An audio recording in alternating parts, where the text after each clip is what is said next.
Avez-vous déjà été dans une situation où vous dites à quelqu'un, écoute, je sens que toi et moi on a des problèmes et je souhaiterais garder des belles souvenirs de nous et ne plus continuer dans cette marche où on risque de devenir des gens totalement différents et garder de mauvais souvenirs. Et vous le dites, vous penchant vers une direction de sortie.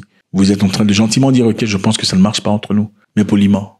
Et puis la personne vous répond, je crois que tu as raison, c'est exactement ce que je pensais aussi. Le fait que tu le dises, ça me pousse à réaliser combien on s'est vraiment égaré. On n'était pas comme ça dans le passé. Je comprends tout à fait ta position, c'est pas grave, je le respecte. En effet, la personne première qui parlait n'avait vraiment pas l'intention de dire au revoir. Elle voulait simplement intimider ou impressionner ou faire une pression de l'objectif de faire changer sa personne, son comportement. Prenons une femme qui parle à son homme, disant, écoute, je pense que ça ne marche pas, tu reviens toujours en retard, patati patata et tout le bazar. Ah, qu'est-ce qu'elle fait finalement? Toi, comment tu peux faire ça? Tu ne sais même pas de me recadrer, tu ne sais même pas de me convaincre. Comment je vais te convaincre? Toi, tu as déjà décidé. Tu as décidé, tu as dit que c'est fini. Ouais, il y a des histoires comme ça arrive. Je suis certain qu'il y a des gens ici qui sont retrouvés dans des conditions comme ça. Tu es en train de bouder, espérant qu'on te suive. Le monsieur ne te suit plus. Tu commences à pleurer. Comment je vais faire? Ton honneur est supplié ou le perdre. Ça devient compliqué. Eh ben, écoutez, en Afrique du Sud, on est en train de supplier les Blancs de rentrer, de ne pas partir. Les Blancs sud-africains qui sont en train de quitter le pays à cause de l'oppression, la persécution, entre parenthèses, ont été suppliés par le vice-président Paul Mashatile qui dit, s'il vous plaît, ne partez pas.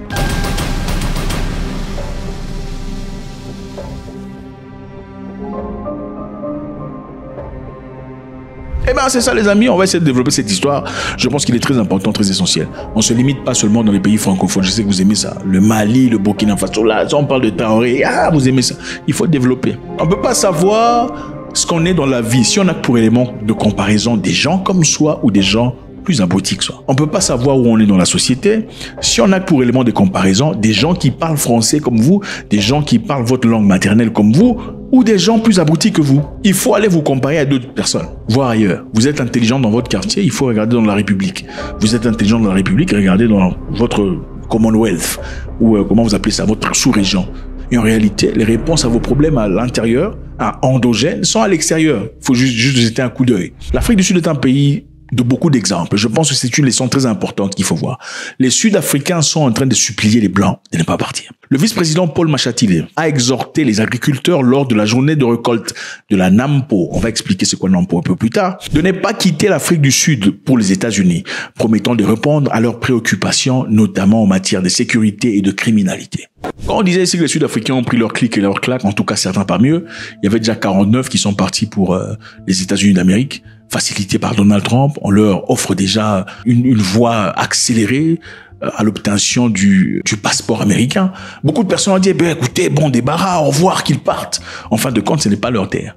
Maintenant, on est en train de réaliser, c'est une grosse bêtise. Les agriculteurs que nous avons rencontrés, voilà Paul Mashatile entend le parler. Les agriculteurs que nous avons rencontrés aujourd'hui se disent heureux de rester en Afrique du Sud et souhaitent simplement que nous collaborions avec eux pour relever les défis auxquels ils sont confrontés. Il a fait ce remarque ce jeudi lors d'une conférence de presse en marge de la journée de récolte de NAMPO.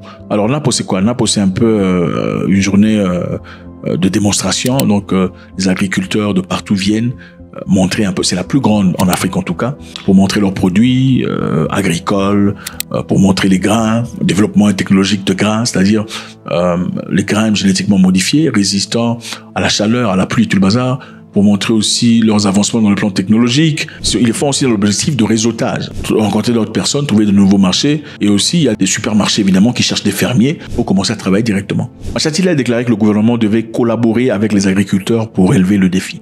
Alors, ils ont dit qu'ils voulaient partir. Vous les avez suppliés. Maintenant, avant de rester, ils ont donné des conditions. C'est un peu comme si tu disais à quelqu'un, écoute, je pense qu'on va arrêter et tout ça. La personne dit, oui, je pense que tu as raison, on va arrêter. Finalement, tu dis, non, mais non, pourquoi tu n'essayes pas de faire ça? Écoute, d'ailleurs, je plaisantais. Ok. Comme tu plaisantais, désormais, à partir d'aujourd'hui, tu dois rentrer à 18h. Moi, je suis déjà sorti. Quand tu as commencé à parler, j'ai vu ma porte de sortie. Si tu veux qu'on continue, à 18h, tu dois rentrer à la maison. Si tu veux qu'on reste, chaque semaine, tu dois faire la vaisselle. Elle te donne des conditions. C'est exactement ce qui se passe. Maintenant, les Afrikaners leur donnent des conditions.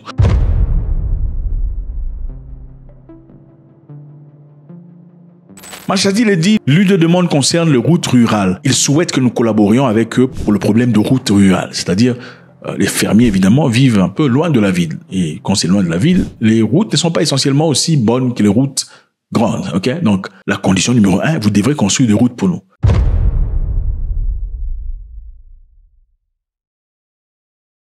Marchetti dit. Ensuite, il y a la sécurité rurale. Car nous savons qu'au fil des ans, les habitants de communautés agricoles ont été attaqués et que la criminalité est endémique. Donc maintenant, ils reconnaissent qu'il y a une criminalité parmi les Blancs. Y a-t-il une criminalité parmi les Blancs? Oui, il y a une criminalité, c'est vrai. Ils se font attaquer de temps à autre. Des fois, ce sont des gens étrangers, des gens qui connaissent pas, qui viennent armés. Vous savez, quand vous avez une ferme, vous êtes seul, c'est une famille, un gros terrain, tout ça. Et il y a des gens qui viennent, 12, 15 armés, qui entrent, des fois, font du mal, ils prennent de l'argent, des fois, ils prennent la femme, et puis on te tire dessus. Ce sont des choses qui arrivent. Mais est-ce que c'est limité seulement parmi les Blancs?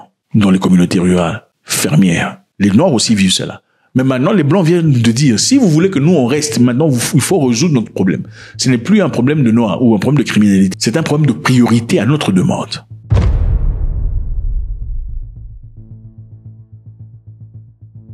Le vice-président dit que nous collaborions avec eux pour garantir l'accès aux marchés, y compris internationaux, et au financement. Voici quelques-unes de leurs déclarations.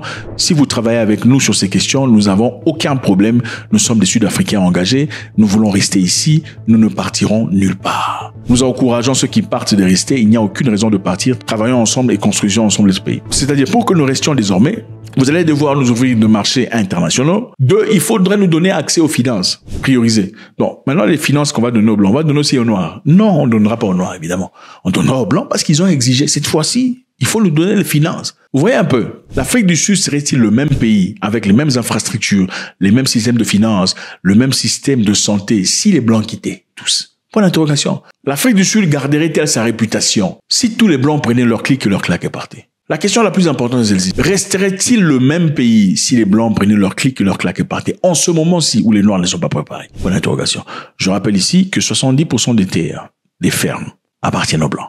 Et seulement 4% aux Noirs. Donc si ces fermiers-là quittaient les pains, les patates, les tomates, les beignets, tout ça là, fini. Le président de la République lui-même a dit que les Blancs qui étaient partis étaient des lâches, mais quand même lui-même, ici le 21, il va aller rencontrer Donald Trump pour discuter, pour essayer un peu de repasser les difficultés auxquelles ils sont confrontés actuellement. Je vous rappelle qu'il n'est pas parti en Russie, pour la fête où Ibrahim Traoré était. Il a envoyé le ministre de la Défense. Était-ce une façon d'éviter d'irriter Trump? Point d'interrogation. Ousmane Sonko. Ousmane Sonko au Burkina Faso. Très intéressant. Le Premier ministre du Sénégal a effectué une visite officielle au Burkina Faso en mai 2025, rencontrant le président de la transition, Ibrahim Traoré.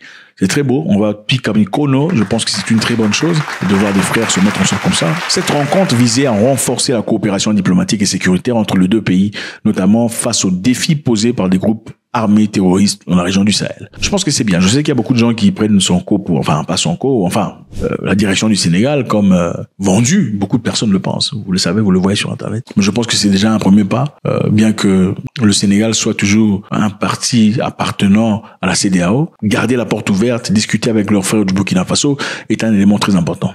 Alors pourquoi Sonko est parti au Burkina Faso?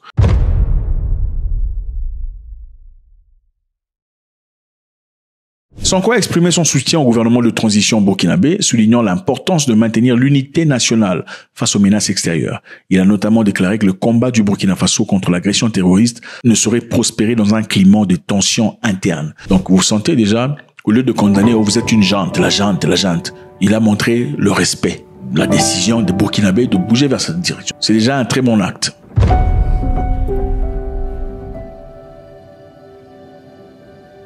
Les deux dirigeants échangeaient également sur la stratégie de lutte contre les groupes armés terroristes, notamment ceux affiliés à Al-Qaïda opérant dans la région du Sahel. Cette collaboration vise à améliorer la sécurité transfrontalière et à soutenir les efforts de stabilisation régionale. Donc voilà, il n'y a pas d'autre façon. C'est travailler ensemble ou rien. C'est la seule façon.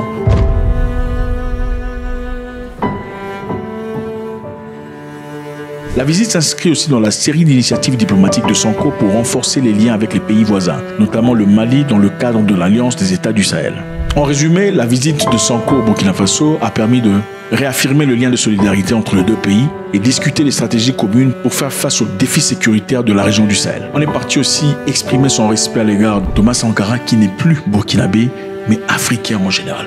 C'est déjà une très bonne chose de reconnaître l'autorité et l'authenticité du pouvoir au Burkina Faso. Ibrahim Traoré et son équipe ne sont pas des rebelles.